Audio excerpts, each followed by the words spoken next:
Assalamualaikum warahmatullahi wabarakatuh. Perkenalkan, nama saya Dwi Junior Putri dengan ujung NIM 003 dari kelas A. Di video kali ini saya akan mengulas kembali materi dari praktikum dasar-dasar penginderaan jauh dengan judul klasifikasi tidak terbimbing. Jadi klasifikasi tidak terbimbing itu dilakukan dengan jalan pengelompokan piksel citra menjadi beberapa kelas, hanya berdasarkan pada perhitungan statistik tertentu tanpa menentukan sampel piksel atau training yang digunakan oleh komputer sebagai acuan untuk melakukan klasifikasi. Klasifikasi tidak terbimbing itu melakukan pengelompokan data dengan menganalisis klaster secara otomatis dan menghitung kembali rata-rata kelas secara berulang-ulang dengan perangkat lunak komputer. Jadi sumbu horizontalnya itu menunjukkan nilai piksel pada band 2 dan sumbu vertikalnya itu menunjukkan nilai kecerahan piksel pada band 1. Pengelompokan piksel ini menjadi kelas spektral yang diawali dengan menentukan jumlah kelas spektral yang akan dibuat. Penentuan jumlah kelas ini dapat dilakukan dengan memperhatikan jumlah puncak histogram sehingga diperoleh jumlah kelas spektral yang akan dibentuk. Setelah jumlah kelas spektral ini ditentukan, kemudian dipilih pusat-pusat kelas spektral terhadap setiap pusat kelas spektral. Berdasarkan hasil pengukuran jarak ini, setiap piksel itu dikelompokkan ke dalam suatu kelas spektral yang memiliki jarak terdekat. Setiap piksel itu dikelompokkan, lalu masing-masing rata-rata kelas spektralnya itu dihitung kembali. Kemudian dilakukan lagi pengurangan jarak setiap piksel terhadap rata-rata kelas, baru pada akhirnya piksel dikelompokkan ke dalam kelas spektral yang memiliki jarak terdekat. Selanjutnya, dalam mengelola klasifikasi tidak terbimbing, kita akan menggunakan software ArcGIS atau ArcMap. Di sini buka aplikasi ArcGIS, kemudian pilih Add Data. Selanjutnya, masukkan Landsat dari band 1 sampai band 8.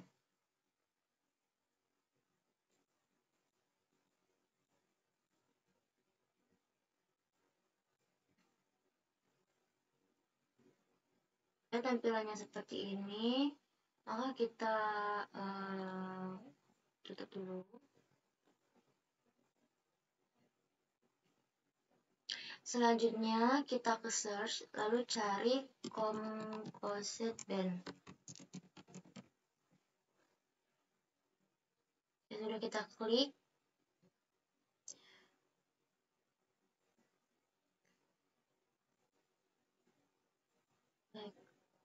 baiklah, langkah berikutnya pada input raster itu pilih dari band 1 sampai band 7. Lalu masukkan ke input raster. Jika sudah bagian output rasternya, kita klik untuk menyimpannya itu. Jadi lalu kalau sudah di file yang baru, kita buat geodatabase yang baru.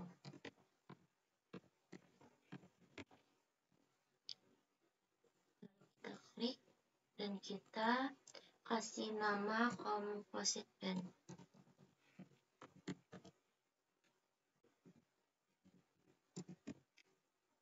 Save. Oke. Maka hasil dari composite band akan muncul peta seperti ini. Selanjutnya di bagian search ini kita cari project raster. Lalu pada bagian input raster, masukkan composite band. Selanjutnya kita pilih ke tempat penyimpanan. Kita kasih nama project.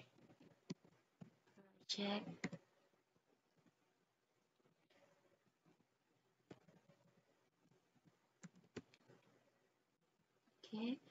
Bagian output koordinat sistemnya ini kita pakai yang WGS 1984 UTM Zone 48 IS.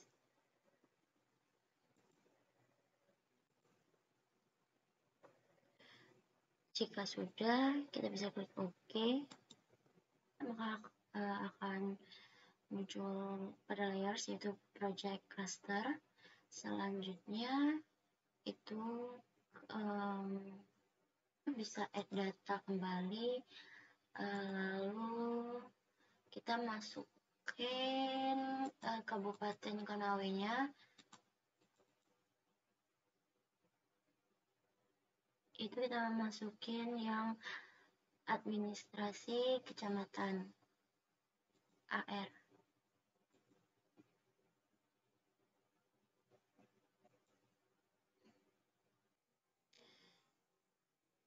Jadi peta yang saya ambil atau lanset yang saya ambil kurang luas sehingga pada administrasi kecamatan ini jadi dapatnya itu seperti ini. Selanjutnya kita bisa ke search, lalu di sini kita cari klik data management, dan input rasternya itu kita masukkan project raster. Selanjutnya pada output externnya ini kita masukin yang administrasi kecamatannya. Selanjutnya kita klik OK. Jika sudah, kita bisa uncentang pada bagian Landsat yang band 1 sampai band 8 tadi.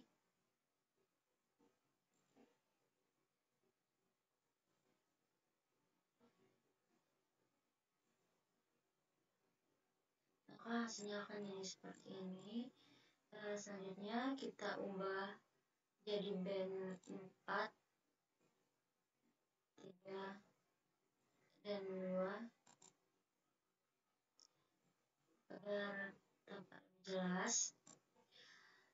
Langkah selanjutnya di bagian classification kita klik dan pilih yang ISO. Lalu yang input rasternya ini pilih yang klik.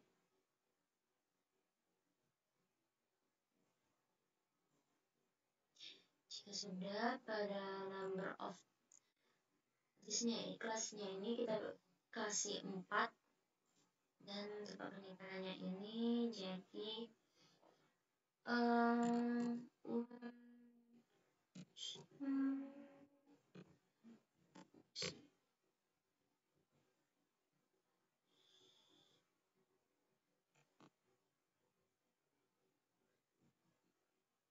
save, lalu klik OK.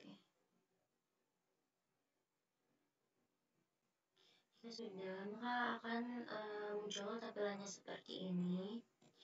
Jadi ini merupakan data dari klasifikasi tidak terbimbing. Sebelumnya itu pada bagian nomor 1 dan 2, 3, 4 ini kita bisa ganti menyesuaikan dengan peta Landsatnya.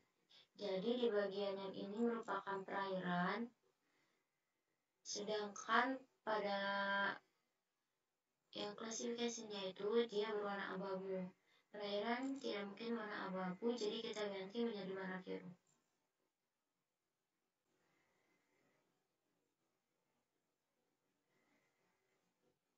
Kita ubah menjadi warna biru. Selanjutnya kita juga lihat bagian lain. Jadi pada bagian yang warna hijau ini merupakan vegetasi. Jadi bagian ini kita bisa ganti nama dulu jadi perairan.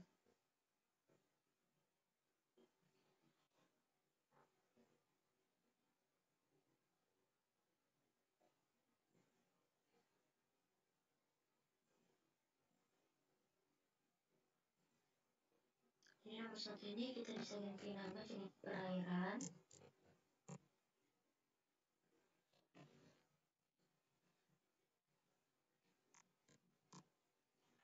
Selanjutnya pada yang nomor 2 ini kita ganti jadi nama vegetasi.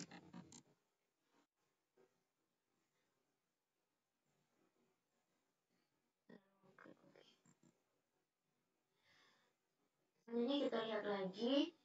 Jadi yang di bagian warna biru ini itu merupakan kita anggap saja ini itu pemukiman. Jadi nomor 3 ini pemukiman dan kita ganti jadi warna merah.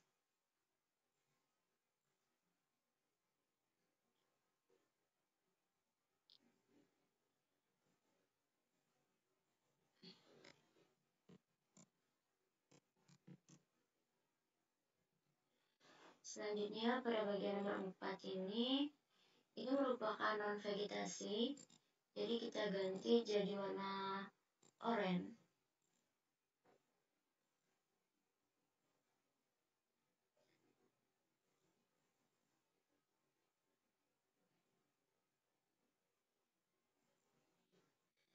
Ini tuh non vegetasi. Lalu klik OK.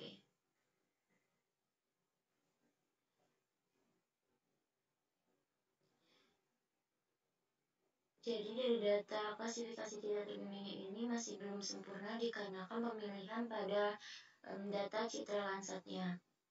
Merupakan hasil akhir dari pemetaan klasifikasi tidak terbimbing. Adapun kesimpulan dari praktikum kali ini yaitu prosedur klasifikasi citra itu bertujuan untuk melakukan kategori secara otomatis dari semua piksel citra ke dalam kelas penutupan lahan atau semua tema tertentu. Lalu data multispektral itu boleh dikatakan menggunakan bentuk klasifikasi pola spektral data untuk kategorisasi setiap piksel berbasis numerik. Dan adapun pengenalan pola spektral yang merupakan prosedur dari klasifikasi yang menggunakan informasi spektral seperti piksel untuk mengenal kelas-kelas penutupan lahan secara otomatis. Sekian penjelasan dari saya. Mohon maaf jika masih banyak kekurangan dan kesalahan. Saya akhiri dengan wabillahi taufiq wal hidayah. Wassalamualaikum warahmatullahi wabarakatuh.